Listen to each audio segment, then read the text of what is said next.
Yes, mate, how's it going? My name's Lee, and welcome back to the FPL Punk YouTube channel. In today's video, I'll be looking at players for Game Week 13.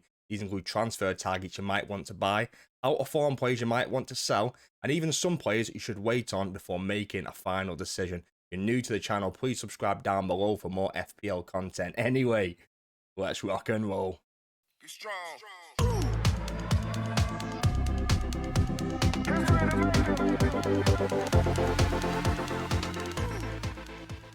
Right, mates, first up, we've got Gabriel, a 6.1 million defender for Arsenal, 23.4% owned. On the left-hand side, we've got some stats. So far, he's made 12 appearances so far in the league, with 4 clean sheets, including a clean sheet today versus Nottingham Forest, which is their first clean sheet in about 7 games. And he's got 2 goal involvements with a total of 51 points. We've got some key stats per 90 just below that. So Arsenal conceded 0.99 goals per 90, which kind of matches their expected goals conceded of 1.05. So they're kind of matching their predicted data. Gabriel's got an XG of 0.13 and expected assists of 0.04. I do expect that XG to go up slightly. They have had a couple tough games. They've gone down to 10 men a couple of times. I do think that XG will creep up to around the 0.2 mark. We all know how good he can be from corners. So far, he's getting 3.8 points per match, but they've not been on a great run, Arsenal, from a defensive point of view, for about 6 or 7 games. So it's nice to see Arsenal keep a clean sheet and Gabriel to get some points.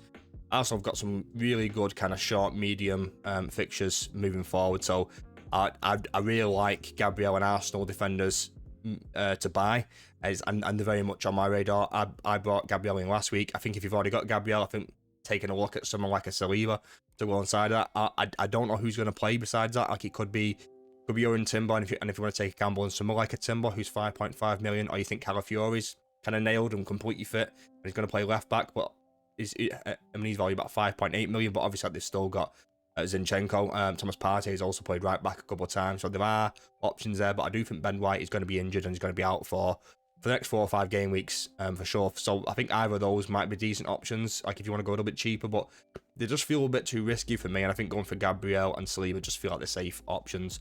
So they've got West Ham away in Game Week 13, which I really like as a fixture. West Ham just look a complete mess, so I absolutely love him for that.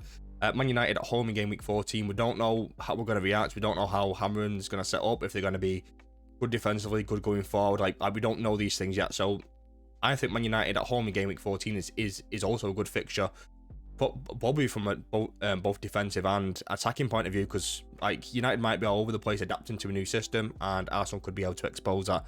Fulham away in Game Week 15. I initially thought this would be a tough game for Arsenal, but Wolves just beat them 4-1. So this might be a relatively easy game. I don't want to say easy because there's no kind of easy games, but it might be more of a straightforward game than what it kind of seems on paper. Everton at home in Game Week 16 and Crystal Palace away in Game Week 17. Really nice run of games from just from Arsenal's kind of general point of view, and I'll mention a couple of Arsenal players and working through this video. But Gabriel, if you don't own him, should be very, very high up on your list. Let's take a look at defender who I think you should sell. Moving on to the defender who I think you should sell this week is Trent Alexander-Arnold. He's missed the game against Southampton in Game Week 12. He's probably not going to be fully fit for Man City at home in Game Week 13 and Newcastle in Game Week 14. So for me, he's very much a sell. 6.9 million, which is just so much for a defender, and you could easily take him down to anybody and save some money, move some things around. Still owned by 20.3% of the game. Made 11 appearances so far in the league with 5 clean sheets and 1 goal involvement. I love the clean sheet aspect, but the goal involvements of 1 is just not great for someone who's so attacking like Trent. I just don't think the system suits him, and to be able to get the best out of him from an offensive point of view. But he's still managed to get 47 total points this season. So his key stats per 90, Liverpool's defense is just elite and probably one of the best in the league. They're only conceded 0.62 goals per 90, which kind of matches their expected goals conceded of 0.76.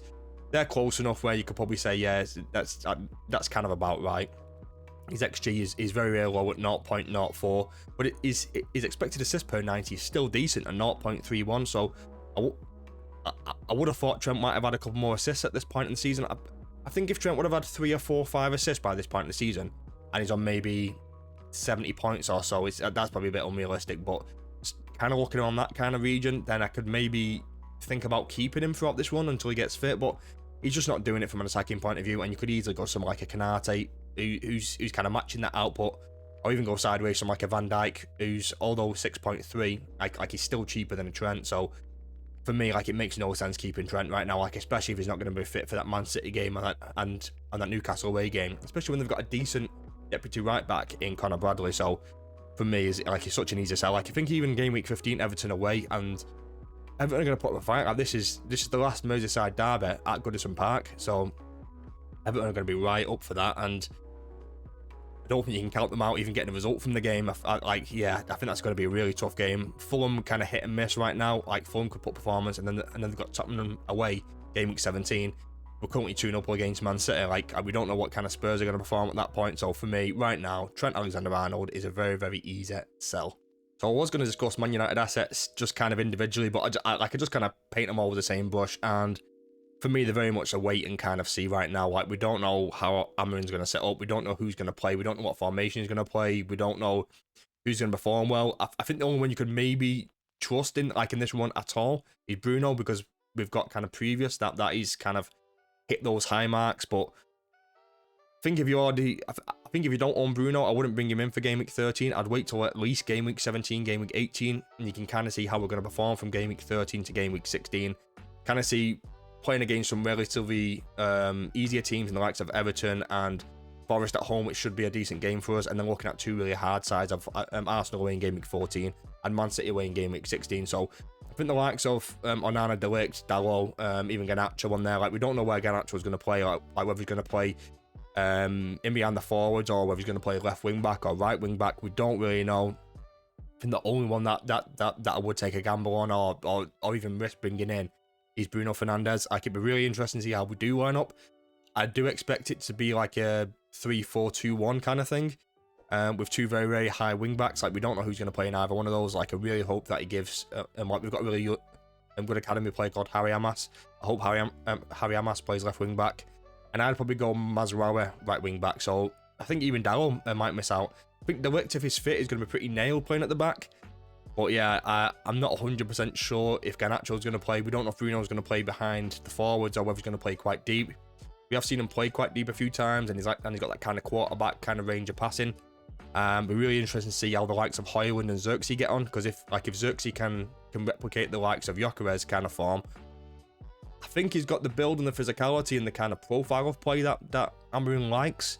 But whether he can get the best out of him in this period, like, remains to be seen. But as of right now, all Man United assets, I think whoever you own, you keep. I think if you don't own any of them, you just kind of wait and see, and wait till game week 17, game week 18, reassess then. And if you want to bring any players in, that's when you start to bring them in. Let's take a look at some midfielders.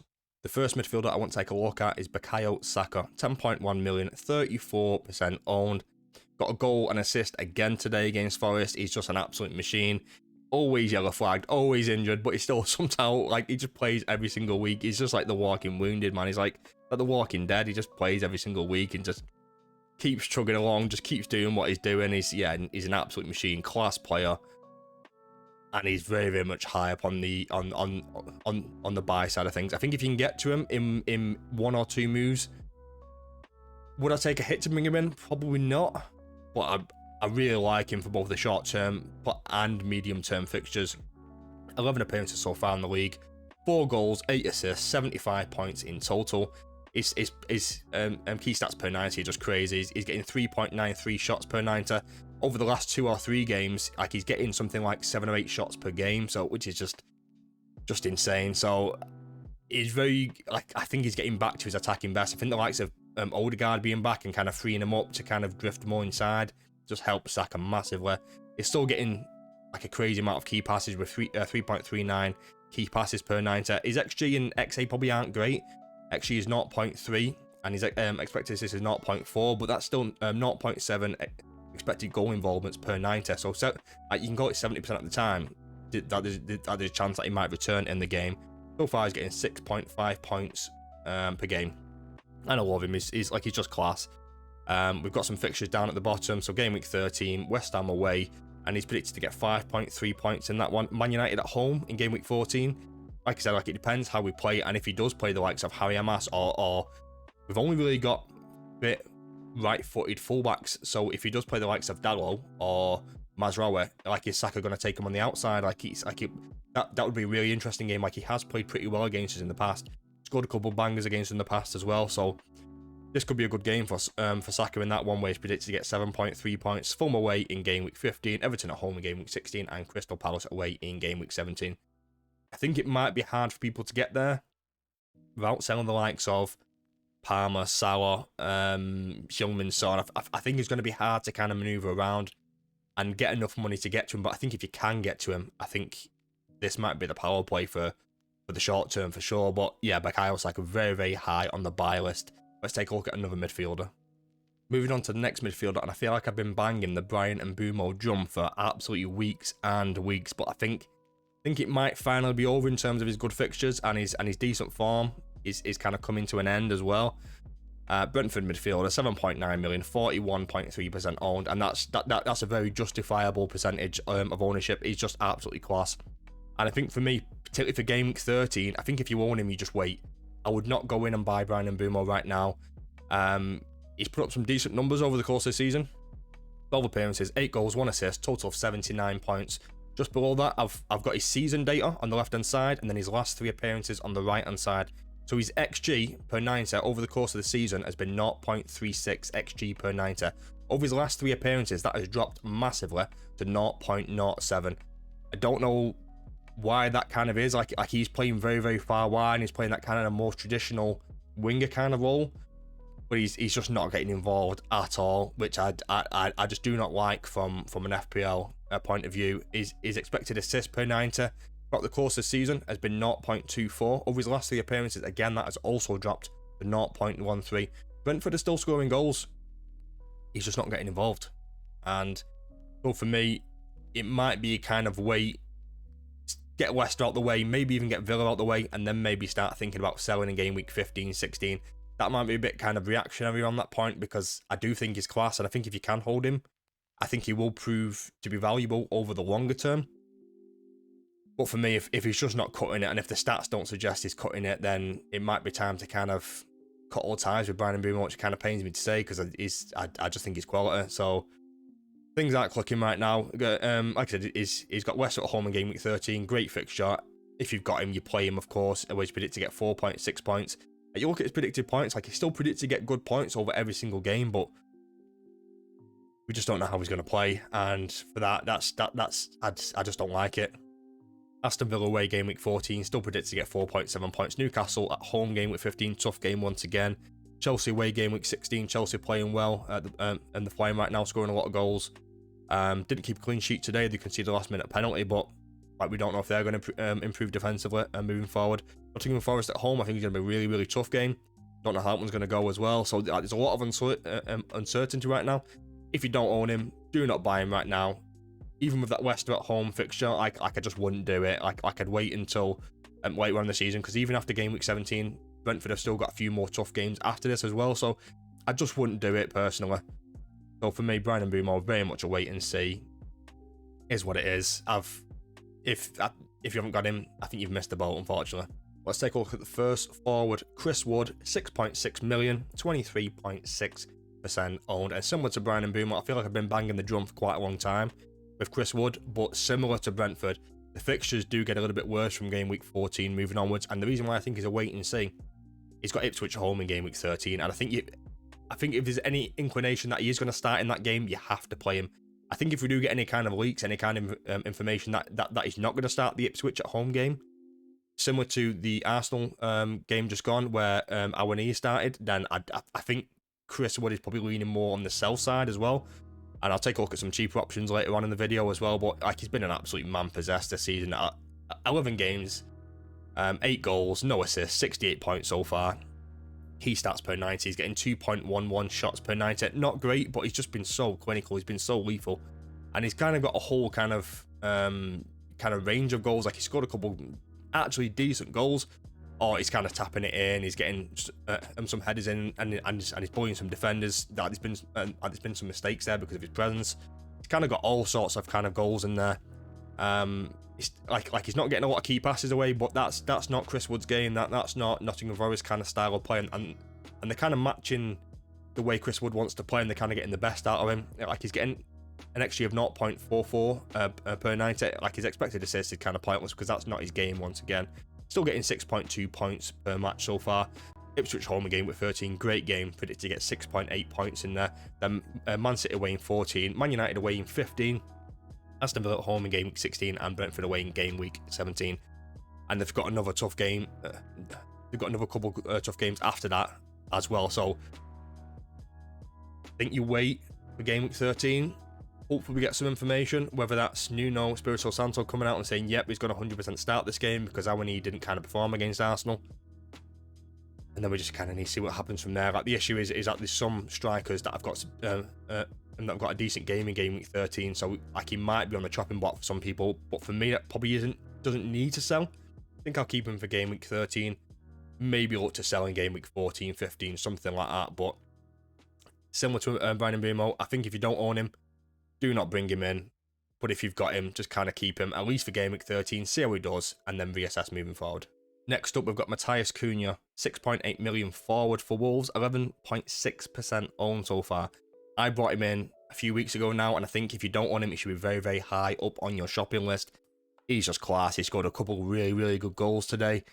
Yeah, he's just quality, mate. He's just so good. He's got 12 appearances so far, 7 goals, 3 assists, 64 points so far this season. His key stats per 90 also decent considering Wolves haven't been firing all cylinders. Still getting 3.35 shots per 90 with 2.03 key passes.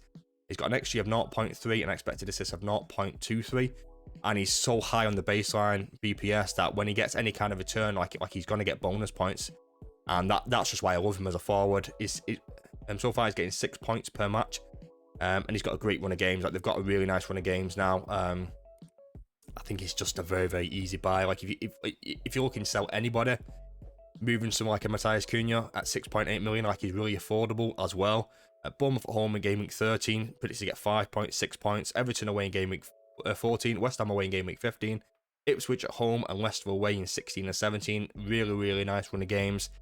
And what I love about him, you can just kind of put him in, play him every single week, and that's just invaluable at this stage of the season where the fixtures are going to come quick and fast and like relentless over this over the Christmas period, and you want players that are just going to play. And I know Matthias Cunha is going to play, and he's going to play 90 minutes or thereabouts on penalties as well. Like I love all things about him, and for me, if you don't own him, and he's not owned by a lot at 11.6%, should be very, very high up on your list. Think about him.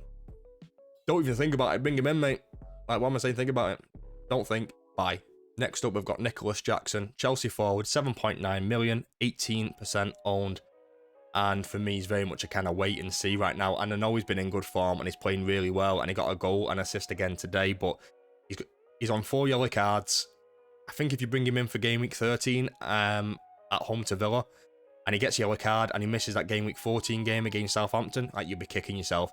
So I think if you are going to do it, I'd probably do it in game week 14, and then like at least in game week 15, like he's got a tough game against Spurs that you could potentially rotate him in, like if he does get booked. So I wouldn't do it just yet. He's been playing really well, and particularly away from home, like he's been really good as well. I think he's got something like 5 or 6 goals and 2 or 3 assists, like away from home so far this season. So like the bulk of his returns have come away from home, but so far, like in total, he's made 12 appearances, 7 goals, 4 assists, 69 points so far. Nice. Some of his key stats per 90, like he's not getting a great amount of shots, but like he just seems to be tucking them away. He's getting 2.6 and 2 shots per 90 with 1.22 key passes. He's got an XG of 0.57 and an expected assist of 0.05. Assists aren't really his game. Like it's kind of running the channels, running them behind, getting the tap-ins, that kind of thing. Like he's not really kind of getting involved. Like whether someone like a Matthias Cunha like drops deep into the 10 and kind of links to playing, kind of dictates everything. That's not Jackson's game. Like he's very much like a traditional proper number 9. Still getting 5.8 points per match so far, which is decent. Like I said, like he's got a relatively tough game at home to Villa in game week 13, but he's still predicted to get 5.4 points. That Southampton away game in 14. Like if he doesn't get booked in that, then you're gonna play him in that. That's a great fixture. Game week 15 away to Spurs. Game week 16 at home to Brentford. Still predicted to get 5.8 points in that, and then game week 17 away to Everton. And yeah, I think you just need to be careful. Like, if you do bring him in for that one and you really want to play him in Game Week 14, just be careful about those yellow card situations. But I think if you can wait one game week, I would do that and then think about bringing him in for Game Week 14. Because if he does if he does get that fifth yellow card, you'll be kicking yourself for missing that Southampton game and having a play of Jackson's value and quality just rotting on the bench because he's suspended. Let's take a look at another player. Next up, we've got Alexander Isak, and he's just absolutely banging form right now. 8.5 million forward for Newcastle, 20.4% owned. He's made 9 appearances so far in the league, 4 goals, 2 assists, 47 points in total. His key stats per 90, he's getting 3.06 shots per 90 with 1.18 key passes. He's got an XG of 0.49 and expected assists of 0.1. He's only getting 5.2 points per match, but he did have some time out with injury and didn't perform well, particularly early on the season. Looks like he's back to me, like he looks like he's back to his best, and it should be very, very high on the shopping list as well. Like there's a lot of good forwards moving forward now, and I think if you can get someone like Isak, I think it's a really nice price point at 8.5 million, and I think if you've got Isak and Salah, then you only need 2 moves to kind of get Haaland and someone else in, and that's the reason why I like the price point of around kind of 8 to 9 million. And with the likes of Crystal Palace away in Game Week 13, I don't even mind playing him at home to Liverpool in Game Week 14. Like, we all know how good Newcastle can be at home, and once that fixture's out the way, like Newcastle have got a nice little run of Brentford, Leicester and Ipswich, and like he predicted to get quite a lot of points over this period, where away to Brentford is predicted to get 6.1 points, 7 points predicted for Game Week 16 at home to Leicester, and 6.7 predicted points away to Ipswich in Game Week 17. I just think he's a really, really classy player, and if he gets anywhere back to his best, then you're going to be laughing, mate. And he's only owned by 20.4%, so there's still room to grow. Like his price can still increase. Really classy player. Just think about him, have him on your radar. And I think if you've got someone like a Solanke and you're kind of fed up that he's not kind of getting shots away, moving to Isak just makes so much sense. Let's take a look at another player.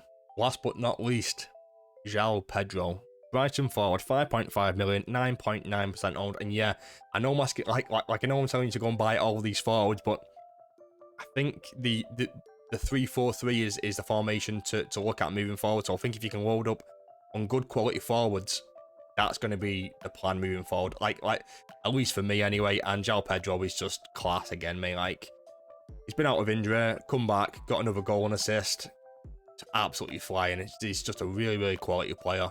It feels like he's been around for years, like playing at Watford, but I think he's only like 22, so yeah, class, mate. 6 appearances so far in the league, 4 goals, 2 assists, 39 points in total. Key stats per 90 are also decent. He's getting 2.65 shots per 90 with 1.47 key passes. He's got an XG of 0.51 and an expected assist of 0.38 per 90, and he's still getting 6.5 points per match. And again, he should be very, very high up in your shopping list. And for someone like me with a forward line of Isak, Wood and Cunha, there's a decision to be made between the likes of selling Wood and taking it down to like a Joao Pedro. That's definitely on the cards for me, and something that I think should be very, very strongly considered. But he's got a nice run of games here. I know some of the colours I'm a little bit wrong, my bad. They should all be green. They've got a great run of games now. Southampton at home in Game Week 13, where he's predicted to get 4.9 points. Another good game. Fulham away in Game Week 14, predicted to get 4.1 points. The reason why some of his points or predicted points are a little bit low is because he's not predicted to get a lot of 90 minutes, and that's the issue with Brighton, particularly Brighton forwards. I think most of them will get between kind of 65 and 75, particularly when it comes over the Christmas period when fixtures come thick and fast. Then I think that might be the only thing putting people off bringing the likes of Joao Pedro sooner rather than later. So I think if you do want to wait to Game Week 15 to kind of see how he does, see if he can build up that fitness once again, like I wouldn't mind that. But I think attacking that Southampton at home fixture in Game Week 13 might be the way to go. So I've got Crystal Palace at home in Game Week 16 and West Ham away in Game Week 17. Still predicted to get around 4.3, 4.6 points in like in most games. Also on penalties. The Brighton manager absolutely loves him. Can play anywhere in that forward line. I think he's really, really class. Think about him, mate. He's definitely very, very high on my radar, and I've got a decision to make whether I'm going to go Wood to Joao Pedro. I need to think about it, mate. Right, mates, that's it for today's video. I've tried to highlight a few players you should think about either buying, selling, or just wait and see. If you enjoyed today's video, please subscribe, leave a like, and drop a comment down below. Thanks for watching. Peace and love. Good luck for Game Week 13.